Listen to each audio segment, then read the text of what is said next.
어떤 아들은 훨씬 더 힘세고 똑똑하고 그런데 잔인하고 교묘하고 영악한 아들이 있죠.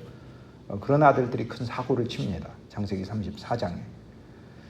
야곱의 딸 디나가 세겜 마을에 있는 하몰 추장의 아들 세겜에게 능욕을 당하자. 세겜 마을에 세겜이 족장이죠. 세겜이 지도자고. 그런데 세겜에게 능욕을 당하자 야곱의 아들들이 복수하고 잔인한 이야기가 창세기 34장에 나와요. 믿음의 사람인데 그들에게 일종의 속임수로 달아가죠.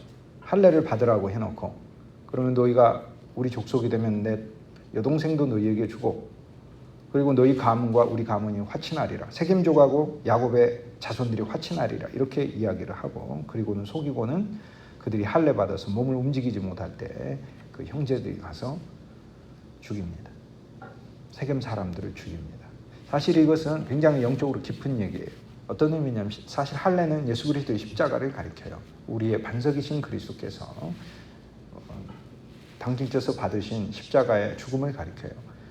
그런데 오늘 그 십자가가 많은 사람들에게 우리가 요구하고 말을 하고 전파하지만 그것이 그들을 예수 그리스도의 생명을 나는 하나님의 사람으로 만들지 못하고 오히려 그들을 죽이는 교회나 성도가 된다는 것을 가르쳐줘요. 그게 창세기 34장. 그래서 창세기 35장 오늘 우리가 보지만 34장은 한 면에서 더 귀해요. 왜냐하면 우리의 실패와 한계와 인간의 욕심과 탐욕이 거기 들어있기 때문에 그래요. 심지어 이제 할례를 받으라고 할 때도 세겜 마을 사람들에게 할례를 받으라고 할 때도 야곱의 자손들이 그 내건 조항은 뭐냐면 할례를 받으라. 그러면 우리하고 화친하게 되고 우리 누이도 너희에게 주리라 이렇게. 그런데 거짓이죠. 그런데 그들이 할례를 받고 그들을 죽였을 때 원수를 갚기 위해서만 죽은 게 아니라 그 끝에 보면은 그들의 모든 재산을 취하니라 이렇게 돼 있어요. 그리고는 아버지가 야곱이 그 아들들을 이 문제를 크게 진노하고 질책을 하자. 너희가 나로 하여금 큰 위기를 불러 일으켰도다. 이 가나안 땅에서 나의 신망을 헐어버리고 우리 가문은 오히려 큰 위기에 처하게 했도다. 이렇게 얘기하는데 이들이 말한 것은 그러면 우리 너희가 능욕을 당한 것을 참아야 합니까? 라고 얘기를 해요. 표면적으로는 누이의 복수지만 그렇지 않아요. 하몰과 아버지 하몰이고 그 아들 세겜. 그 세겜 마을의 지도자들의 재산을 갈취하고 그리고 그것을 다 소유하고 싶은 그 탐욕을 변명으로 말하는 거예요. 정의를 빙자한 변명, 정의를 빙자한 탐욕이 있는 거예요. 그것이 창세기 34장의 교회의 모습인 거예요. 그리고 창세기 34장의 가정의 모습이요. 우리 인간 자신의 모습인 거예요. 창세기 34장으로 성경이 끝나면 비극이에요. 예수를 믿었는데 실패니까. 그러나 창세기 35장을 인해 우리는 하나님 앞에 감사해야 돼요. 창세기 35장 길 떠나는 야곱의 이야기가 나와요. 세겜에서 살 수가 없으니까 이제 세겜과 조약을 맺은 어떤 다른 부족들이 야곱을 공격할지 모르니까 이제 야곱의 말을 사람들이 믿어주지 않을 테니까 야곱이 하나님 앞에서 가나안 부족에게 보이고 싶었던 믿음의 사람은 이렇게 산다는 그 간증의 삶이 다 허물어져 버렸으니까 그의 아들 때문에. 근데 그 아들들 탓이라고만 할 수 없어요. 성경은 아버지와 자녀를 하나로 봅니다. 아버지와 자녀. 그게 하나예요. 아버지가 히브리어로 아브고 아들이 벤이라는 단어예요. 벤, 아들은. 그래서 뭐 베냐민 할 때 벤, 아들. 야민은 오른손이니까 오른손의 아들이라는 뜻이에요. 그래서 아버지는 우리말하고 비슷해요. 아브. 아들은 벤. 그래서 아버지와 아들을 합치면 아벤. 근데 아버지와 아들을 합쳐서 부자지간이라고 부르지 않고 히브리어는 묘하게 그걸 돌이라고 부릅니다. 그래서 아벤이라고 해요. 여러분 에벤에셀이란 말 들어보셨죠? 에셀은 도움이란 뜻이고 에벤은 돌이라는 말이에요. 그런데 이제 원래 옛날에는 모음이 아로도 되고 에로도 되고 했으니까 우리는 에벤에셀 하지만 아벤에셀인 그러니까 압과 벤 아버지와 아들이 하나로 합쳐진 거 돌이. 성경엔 돌 세우는 얘기가 많이 나오잖아요. 돌 자체의 영원성도 이야기하고 오늘 창세기 35장에 보면 야곱이 돌 기둥을 세우지만 영원성도 이야기하고 그러나 그 속에는 아버지와 아들이 하나 되어 대대로 함께 가는 그 의미가 들어있어요. 그것을 바로 도리라고 그래요. 그러니까 자식의 책임은 아버지 책임인 거예요. 그것이 바로 헤브라이즘인 거예요. 그래서 야곱은 자식의 죄가 자기의 죄. 근데 하나님은 창세기 34장에 이 모든 것이 실패로 되돌아가 버렸어요. 재산은 있으나 도덕적인 실패, 사회로부터의 신망의 실패, 그리스도인이 간증이 되지 못하는 실패는 우리는 경험합니다. 경험하잖아요. 여러분, 예수를 오래 믿는다고 신앙이 성숙한 거 절대 아닙니다. 바울은 나는 날마다 죽노라 했어요. 매일 그리스도인이 그리스도 안에서 십자가의 죽음을 언제나 영원한 현재로 체험해야만 그 그리스도인인 거예요. 그 가운데 자기의 탐욕도 죽어야 하는 거예요. 자기 개인의 정과 욕심도 죽는 거예요. 갈라디아서에 보면은 그리스도 안에서 함께 죽은 그것이 계속해서 농도가 짙어져요. 1장은 죄가 죽고 2장은 나 자신이 죽고 3장에서는 심지어 율법도 죽어. 이제는 나는 어떤 법 가지고 사는 사람이 아니에요. 예수의 사랑과 생명과 은혜를 가지고 사는 사람이지. 내 가정과 일터와 교회와 내 인간관계 속에서 내가 만나는 모든 사람과의 속에서 제일 중요한 것은 법이 아니에요. 왜냐하면 나는 법으로 안 사니까. 법으로 살고 싶은 사람은 살고, 나는 예수의 은혜와 예수의 생명과 예수의 긍휼과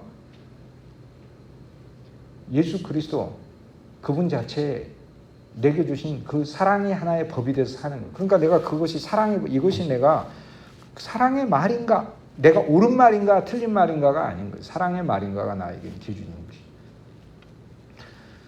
창세기 35장에 이제 세기를 떠나는 야곱의 인생, 우리가 처음 보면 여호와 하나님이 나타나십니다. 나타나셔서 야곱에게 일어나 올라가라, 베델로 올라가라 이렇게 말씀해요. 그게 1절이에요. 여러분, 이 말씀을 여러분이 진짜 취하셔야 돼요. 우리가요, 그리스도인이 하나 알아야 될 거 있습니다. 저는 어렸을 때 하나님은 저기 계시고 나는 여기서 이렇게 살고 하나님이 나를 지켜보신다 이렇게 생각했어요. 그런데 점점 제가 세상에서 이렇게 살게 하셨을 때 내 중요한 일에 하나님이 역사하시는구나 그렇게 생각했어요. 중요한 일에 하나님이 역사. 10년 전부터는 이제 주님이 저한테 어떤 전환을, 창세기 35장 같은 전환을 한번 주셨어요. 근데 그때부터는 이제 어떤 생각이 드냐면 매일 발걸음마다 예수 인도하시네. 매일 인도하시는구나라는 걸 알게 됐어요. 진짜 매일 인도하시는구나, 날마다. 근데 여러분, 요즘 저는 그런 생각이 들어요. 매일이 아니에요. 저는 분 단위로 인도하시는 걸 느껴요. 근데 이거는요, 저만이 아니라 원래 하나님이 저에 대해서 하는 게 아니고 원래 하나님이 당신의 사람들에 대해서 하는 거예요. 그런데 그걸 못 느낀 거지. 예를 들어 여러분이 우리 부모님이 날 사랑했나를 어떨 땐 사랑하시고 안 사랑했다가 아니라 어느 날 눈을 뜨면 언제나 변함없이 날 사랑하셨다는 거를 그 분단위의 사랑까지 느낄 수 있잖아요. 그거 똑같아요. 하나님은 여러분의 삶에 분단위로 사랑하시고, 근데 제가 이야기하는 것은 그것은 일상적으로 우리가 고백할 수 있는 얘기죠. 나를 언제나 사랑하시니까. 근데 제가 여러분에게 말씀드리는 건 분단위의 여러분의 일과 생활과 그 계획 속에 하나님이 역사하고 계신다는 걸 말하는 거예요. 여러분이 하는 일들이 우연히 된 일이라고 생각하시는 것 자체가 회개하셔야 될 일이에요. 우연히 된 일이 아니에요. 하나님이 인도하시고 하나님이 뜻을 두시는 것을 발견하는 것이 그것이 창세기 35장의 신앙을 적용하는 거예요. 이 모든 주도권은 하나님이 지고 계시는 거예요. 하나님이 야곱에게 나타나셔서. 이것이 복음이에요. 여러분, 우리가 연약하고 우리가 힘들고 우리가 일어설 수 없을 때 우리 힘으로 일어섭니까? 천만의 말씀, 그런 건 복음이 아닙니다. 우리가 힘없어도 하나님 우리에게 오십니다. 우리가 믿음이 없어도 하나님은 우리에게 오십니다. 그래서 믿음 없는 우리를 꾸짖지 아니하셔요. 상한 갈대를 꺾어버리지 아니하셔요. 꺼져가는 등불을 훅 불어버리지 않으셔요. 주님은 기름물도 제공하시고 그분이 심지가 되어주셔요. 그분은 바람을 막아주셔요. 그래서 탈 수 있게 해주시는 거예요. 창세기 35장은 위기에 처한 야곱의 집에 누가 회복하느냐, 여호와 하나님이 회복하신다는 것을 보여줘요. 그리고 이 말씀을 우리는 어떻게 적용해야 합니까? 여러분의 하루하루의 생활에 하나님 함께 하시는 거 알죠? 그런데 여러분의 계획조차도 여러분이 생각하고 움직이는 모든 일들, 제가 방금 모든 일이라고 했어요. 모든 일. 중요한 일만이 아니에요. 모든 일들. 여러분이 일하시면서 여러분 앞에 데려오는 모든 한 사람 한 사람이 하나님의 섭리와 계획 가운데서 이루어져요. 그것이 그리스도인이 눈이 밝아져 정말로 깊게 보면 참새 한 마리도 하나님의 뜻이 아니고서는 안 떨어지는구나를 발견하는 것이에요. 그러므로 아름다운 믿음의 공동체를 여러분들이 이곳에서 이뤄서 그리스도 안에서 나아가는 것은 여러분이 스스로 결정한 것 같지만 어느 한 면에 있어서 이 모든 일들까지도 우리 하나님께서 역사하셔서 여러분을 몰고 가신다는 사실을 깨닫는 것, 그것이 창세기 35장을 적용하는 거예요. 그리고 그 사람의 삶은 360도로 열려있는 하나님의 그 놀라운 섭리가 우리가 믿음을 적용할 때 그 믿음 안에서 사는 우리들에게 부으실 놀라운 풍성들을 하나님은 창세전부터 예정해 두셨기 때문에 그것을 부으시면서 오늘 우리들에게 다가오시는 거예요. 오늘 야곱에게 오셔서 일어나 올라가라 이렇게 말씀하시고, 오늘 우리 그리스도인들이 이 말씀을 적용할 수 있는 것은 일어나 올라가다, 원래 이 단어는 신약 성경에서는 똑같이 나와요. 일어나고 올라가는 거. 정확하게 동일한 단어가 쓰여졌어요. 구약은 히브리어이며 동시에 헬라어로도 구약이 쓰여졌어요. 그런데 헬라어로 구약이 쓰여진 헬라어 구약 성경에 신약에서 나오는 동일한 단어 일어나다 올라가다 단어를 써요. 누구한테 쓰느냐? 이건 그리스도께 쓰는데 그리스도께서 일어나셨다. 부활을 말해요. 그리고 올라가다. 승천하셨다라는 걸 얘기해요. 이건 어떤 의미예요? 오늘 우리들의 새로운 신앙이, 창세기 35장의 새로운 신앙은 그리스도인이 주 예수 그리스도의 부활을 적용할 때 새로운 신앙이다라는 거예요. 그게 일어나는 거예요. 어떻게 일어나요? 우리는 매일 저절로 쓰러질 수밖에 없는 삶이에요. 나 혼자서는. 그러나 그리스도가 죽으신 건 내 옛사람이 죽은 것이고 그리스도가 부활하신 것은 내가 그리스도와 함께 새 사람으로 살아난 거예요. 그러니까 매일 그리스도인은 매일 아침 자기가 원해서 그런 게 아니라 주님이 그렇게 일으키셨다니까요. 그리고 그 새로운 생명과 새 인생 자체를 선물하신 거라니까. 새로운 탄생 자체를 날마다 선물하시는 것이에요. 그러므로 주님께서 저와 여러분의 삶에 언제나 오셔서 우리를 새 사람으로 새 생명으로 주고 계신다는 이 믿음을 매일 취하시길 주님의 이름으로 축복합니다. 이것이 영적으로 그리스도인이 일어나는 것입니다. 그 다음 올라가는 것은 뭐냐면 승천을 가리켜요. 승천. 허물과 죄로 죽었던 너희를 함께 일으키사 그와 함께 하늘에 앉히시니 에베소서 2장 8절에 이렇게 말씀하고 있어요. 허물과 죄로 죽었던 우리를 주와 함께 일으켜서 그와 함께, 그분과 함께 하늘에 앉혔어요. 승천은 예수님이 승천했다는, 우리가 승천한 걸 가리켜요. 우리는 먼 훗날 승천하는 게 아니에요. 엄밀히 이야기하면 오늘 우리가 눈이 어두워서 그렇지 주님이 우리의 눈을 띄워주면 우리가 하나님이 창조하신 새 하늘 안에 있다는 사실을 우리 그리스도인이 알 수 있게 돼요. 우리는 이 땅에 살면서도 너무도 우리의 현실을 모르고 살았던 때가 많잖아요. 내가 허상 위에 있었구나 이런 것처럼. 실은 그리스도인의 그리스도 예수 안에서 하나님이 준 진짜 선물 중에 하나는 여러분의 인생과 여러분의 가정과 이 믿음의 공동체 교회와 그리고 우리들의 모든 주님 안에서 고백하는 우리들의 모든 행위 자체가 실은 우리의 고백에만 달린 것은 아닙니다. 고백에도 달려있게 해놓으신 게 감사한 것이지만 근본적으로는 하나님의 예정과 섭리, 우리가 태어나기도 전에 에베소서 1장 4절에 만세 전에 여호와 하나님께서 우리를 창조하셨기 때문에 우리가 그리스도 예수 안에서 하나님께서 그렇게 우리 인생을 정해놓으셨기 때문에 우리의 삶에 하나님은 우리에게 은혜를 베푸시는 거죠. 그런데 하나님은 우리의 눈을 열어주시면 주 예수 그리스도를 통해 그분의 승천 안에 우리가 승천, 하늘 안에 있다는 사실을 아는 거예요. 하늘 안에 있구나. 하늘 안에 있구나라는 거예요. 여러분이 염려 안에 있고 여러분이 절망 안에 있고 여러분이 근심 안에 있다고 생각하십니까? 그건 착각이에요. 그리스도인이. 여러분의 가정과 개인과 인생과 공동체와 교회가 믿음을 적용하셔요. 그래서 하나님은 그리스도의 부활과 승천을 적용하는 것을 여기에서 일어나 올라가는 거라고 얘기를 해요. 이제는 땅의 수준으로 신앙생활을 하는 게 아니라 진짜 하나님이 원하시는 여호와 하나님과 하늘에 앉은 자로 신앙생활을 하는 것이죠. 이것이 창세기 35장 가장 첫 번째 주님이 야곱에게 이야기하신 거예요.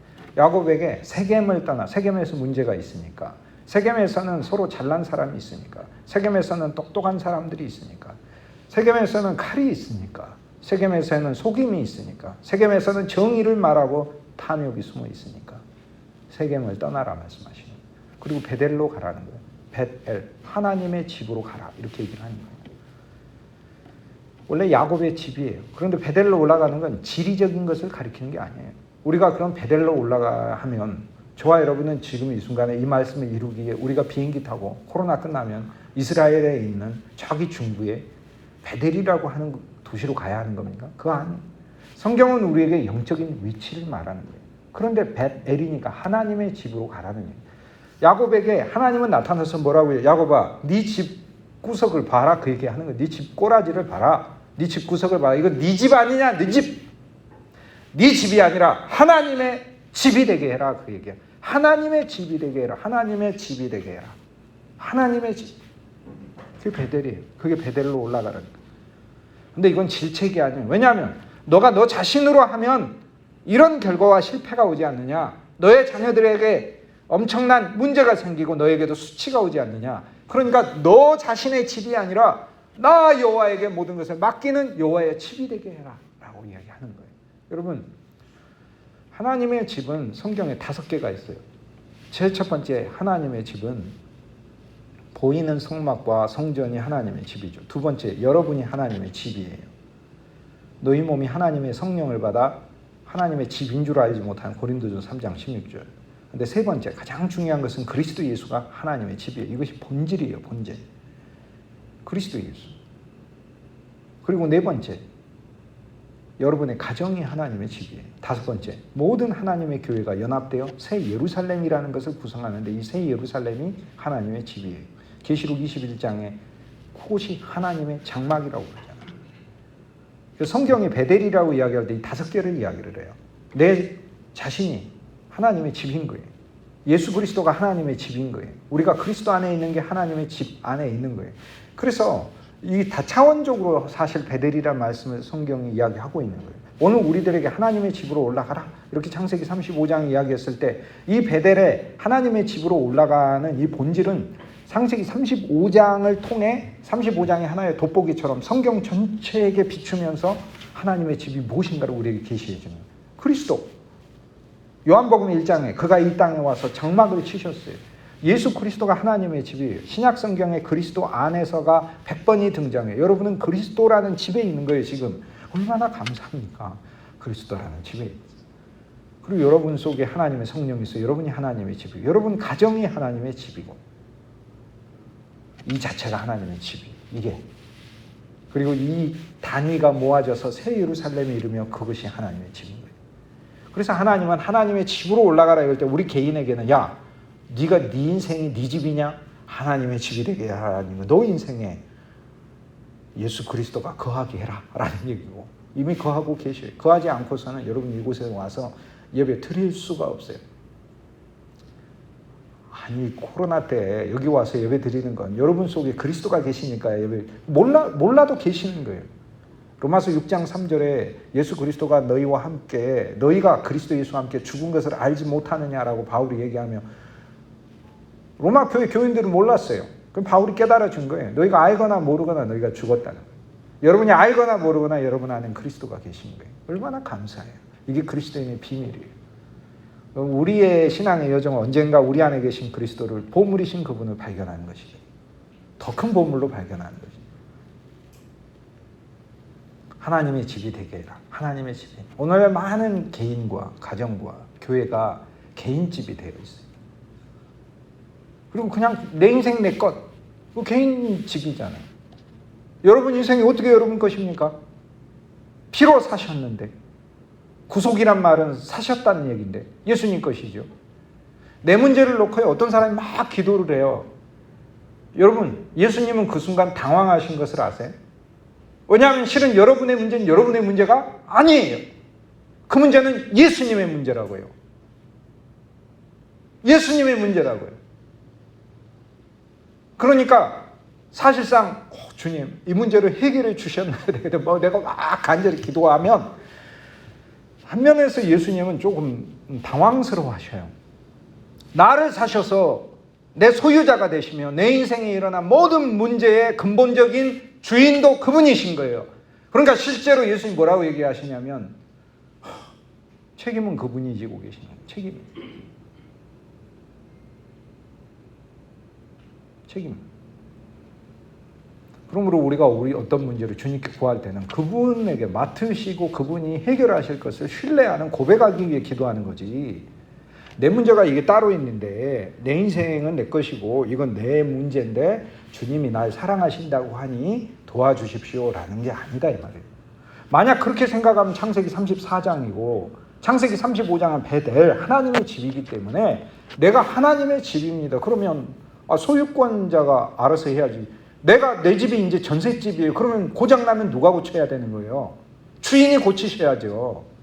물론 이제 이 자기 파손 책임이라는 게 있잖아요. 자책이 있지만 그래도 감사하게 주님이 우리는 전적으로 집만 소유하신 게 아니라 우리 존재도 소유하고 계시기 때문에 우리를 고치시는 분도 그리스도가 고치신 거예요. 세상에서는 우리 집은 내가 부쉈으면 내가 고치고 저절로 고장나면 집주인이 고치지만 그러나 그건 부분적인 소유일 뿐이고 하나님께는 온전히 나를 소유하셨기 때문에 내가 어그러진 것 부족한 것까지 주님이 다 고치시잖아요. 가정도 마찬가지. 여러분 가정이 누구 가정이에요? 여러분이 여러분 자녀를 위해 막 애쓰고 하나님께 막 기도합니까? 하나님은 얼마나 황당하시겠어요? 여러분 자녀는 하나님 건데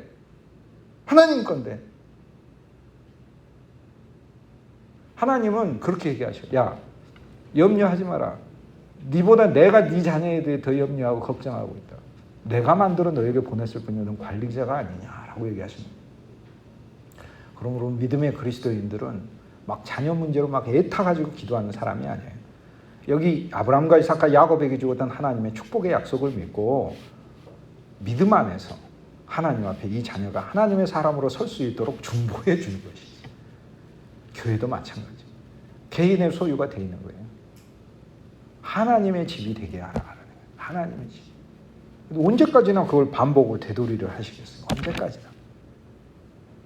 그럼 하나님의 집이 되게 하는 방법이 창세기 35장 전체에 또 나와 있어요. 세겜에서는 상수리 나무 아래 하나님 묻으라고 하셔요.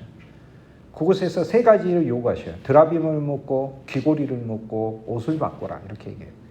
드라빔을 묻으래요. 숨은 우상을. 주 예수 그리스도 아닌 다른 숨은 우상을 믿으래요. 저는 이 땅에 있는 많은 인생과 가정과 교회가 저도 마찬가지고 저를 배제한 채가 아니라 전 사실 설교할 때 여러분한테 하는 것 같지만 저한테 합니다. 그러니까 여러분이 너무 죄책감 가지실 필요는 없어요. 나는 나한테 하기 때문에. 난 내가 세상을 사랑하고 나를 사랑하고 내가 탐욕이 있는 걸 아니까.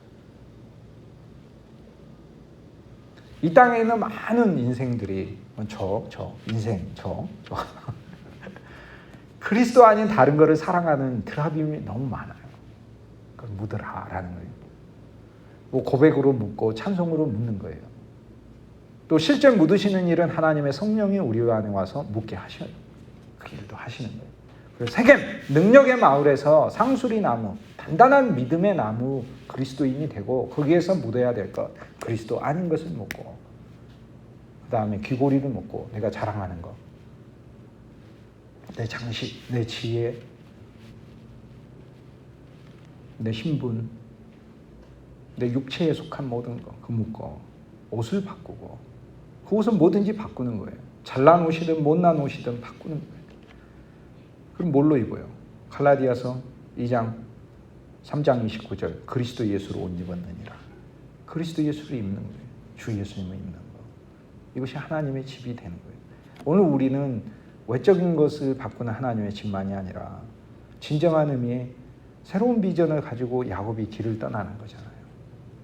오늘 저와 여러분의 인생도 우리 가정도 오늘 35장이 적용돼야 합니다. 여러분이 정말 저와 여러분의 마음속에 아직 드라빔이 있어요. 있지만 예수님을 믿어요. 그걸 가지고 떠나는 게 창세기 31장이에요. 하지만 35장에 와서야 이 드라빔이 정리돼요. 이건 성경이 우리의 긴 영적인 과정을 통하여 우리 안에 성숙이 오는 것을 말해줘요. 그러므로 우리는 이미 여기서 35장에서 믿음으로 적용하는 거예요. 주 예수 그리스도와 함께 우리는 옛사람이 죽었고 그때 모든 것이 장사됐고 오늘 우리들의 가정과 일터와 교회와 우리 공동체와 모든 것은 주 예수님 그분 한 분을 위한 것이다 라는 믿음과 소망을 갖는 것이 그것이 베델의 하나님의 집에 이른 사람이다 라는 거예요. 그리스도로 옷 입는 거예요. 사람을 그리스도로 옷 입은 사람으로 보셔요. 서로가 서로를 부족함이 있고 허물이 있지만 그리스도로 옷 입은 사람으로 보는 거예요. 저는 가정에서도 학교에서도 함께 일하는 동료 교수들을 볼 때도 마찬가지예요. 오랫동안 사람들이 너무 싫었어요. 왜냐하면 굳이 필요합니까? 여러분 사람 싫은 적 없으세요? 사람 싫잖아요. 밉고. 그런데 그리스도로 보기 시작했어요. 그냥 그리스도로. 근데 이것을 집안에서부터 적용하세요. 가족들을 그리스도로 보세요. 그리스도로 옷 입은 걸로 보시라고. 예수님으로 옷 입은 걸로 보시고. 그리고 여러분 공동체 안에서 서로가 서로를 그리스도. 이게 베델의 교회예요. 이게 베델의 교회. 세겜의 교회는 누가 능력이 있느냐를 자랑하는 것이고 베델의 교회는 누가 그리스도로 옷 입었느냐를 보여주는 것인 거예요. 이게 베델이에요. 베델의 가정이고 베델의 인생인 거예요. 그 다음 베델로 오는 거예요. 그런데 여호와 하나님께서 뭐라고 말씀하시냐면 35장 1절에 뭐라고요? 내 형 에서의 낯을 도망하던 때 네가 갔던 그 베델로 이제는 올라가라라는. 그러면 형 에서의 낯을 피해서 이것도 수십 년 전이죠. 하란 땅으로 가는 길에 베델에서 여호와 하나님 만났어요. 그래서 1차 베델 체험이 있고 35장, 2차 베델 체험이 있는 거예요. 1차 베델은 창세기 28장에 나와요. 그런데 창세기 35장 2차 베델 체험이 나요. 그런데 여기서 하나님 뭐라고 얘기하시냐. 1차 베델은 너가 에서를 피하여 갔던 체험 아니냐라는 거예요. 그런데 2차 베델은 세겜을 피한 체험이라는 것이 아니라는 거예요. 여기에서는 그러니까 하나님이 다른 새로운 이유를 이 아래 얘기하셔요.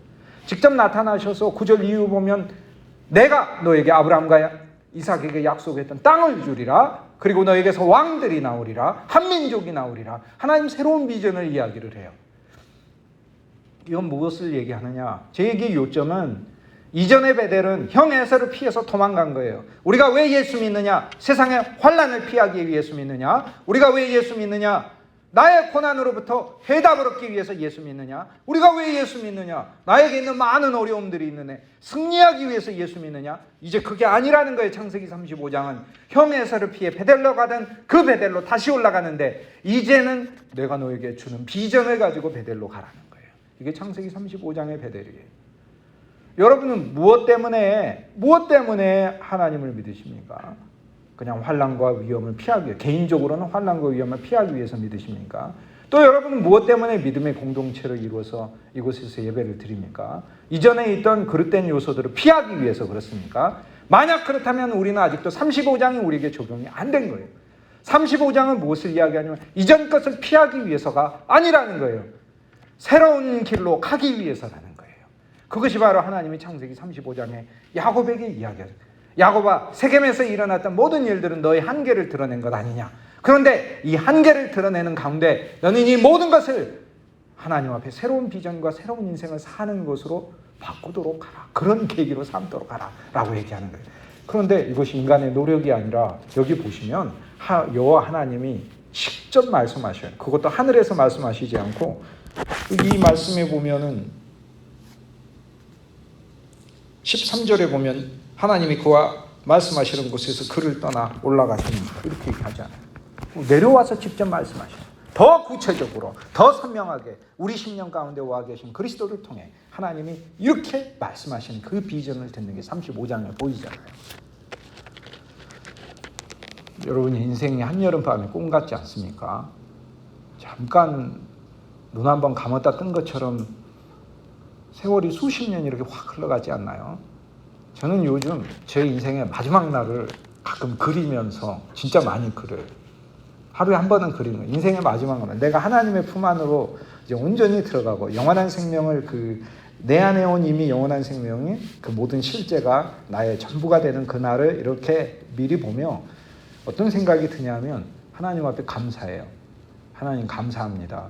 돌덩이로 태어나지도 않고 나무로도 태어나지도 않고 하나님께서 나를 사람으로 태어나게 하셔서 이 땅에 와서 아무것도 아닌 나를 너무나 귀한 하나님의 사람들을 만나게 하셨고 그 하나님의 사람들 가운데 사랑받게 하셨고 주를 증거하게 하셨고 또 종으로 써주셨고 먹을 것 주셨고 입을 주셨고 가족들 주셨고 사랑하는 친구들 주셨고 너무 감사해요. 근데 좀 부끄러워요. 열매가 없잖아. 열매가 부족하잖아. 주님 앞에.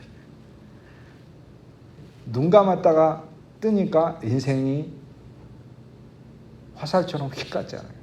앞으로도 그러잖아요. 그렇다면 앞으로의 내 삶은 지금부터 적용하는 거예요. 20대부터 하면 얼마나 감사해요. 20대부터 베델의 삶을 적용. 하나님이 소유한 삶이고 하나님이 소유한 가정이고 하나님이 소유한 교회구나. 하나님이 인도하시겠구나. 새로운 비전과 새로운 뜻을 향해 가는구나. 나는 인생에서만 피해가지고 사는 그런 삶이 아니라 여호와 하나님이 직접 나타나서 구체적으로 말씀해 주시잖아요. 축복을. 그리스도의 열매를 소망 삼고 가는 것이죠. 베델에 와서 제단을 세웠다. 예배를 드렸고 베델에 와서 돌기둥을 세워요. 제단을 세운 것과 돌기둥. 베델에 와서 즉 하나님의 집에 와서 제단을 세운 건 예배자가 된 거죠. 또 그 예배의 본질적 의미로 우리 자신이 하나님께 제물로 드려진 거죠. 돌기둥이 되었다는 건 그건 제단은 하나님을 위한 것이고 돌기둥은 이웃을 위한 것이에요. 지나가다가 다 보잖아요. 아버지와 아들이 연합된 존재, 영원의 존재로 간증으로 보는 거. 우리가 어떤 탑이 있으면 가가지고 그 탑이 누구를 기리고 무엇을 위한 것인가 읽잖아요. 하나님이 우리를 돌기둥으로 이렇게 세워놓으셨다는 거예요. 그러니까 오늘 우리들이 인생길을 걸어갈 때 사람들이 우리에게서 그리스도를 읽어내니까 우리가 그리스도의 편지가 되는 것이고 우리에게서 하나님의 믿음을 읽어낼 수 있어야죠. 우리의 일하는 환경 속에서 언제나 기쁨을 증거해야죠. 우리는 우리와 함께 있는 사람 중에 환경은 우리를 죄와도 주님을 신실하게 의뢰하는 우리에게 비록 돈이 없고 우리가 명예가 없고 권력이 없을 수도 있죠. 그러나 우리에게는 참 명예요, 참 재물이요, 참 권력이신 그리스도가 있으니까 성도는 어느 환경에서나 주님을 신실하게 붙들면서 그 믿음을 간증해. 그게 돌기둥으로 서 있는 거 아닙니까? 돌기둥으로. 거기에 기름을 붓고 육신이 아니라 하나님의 성령이 사람이 되고 포도주를 붓고 언제나 기쁨이 넘치는 그리스도인이 되고 이게 하나님이 원하시는 거죠. 창세기 35장에서 베델에서 우리가 기억해야 될 부분, 그리고 제가 이제 실제 이 말씀 부분을 이렇게 정할 때 제가 여러분에게 의도했던 이 순간 여러분에게 의도했던 전하고 싶었던 원 말씀은 이겁니다. 10절 다시는 내 이름을 야곱이라 부르지 아니하고 이스라엘이 내 이름이 되리라. 하나님의 황태자.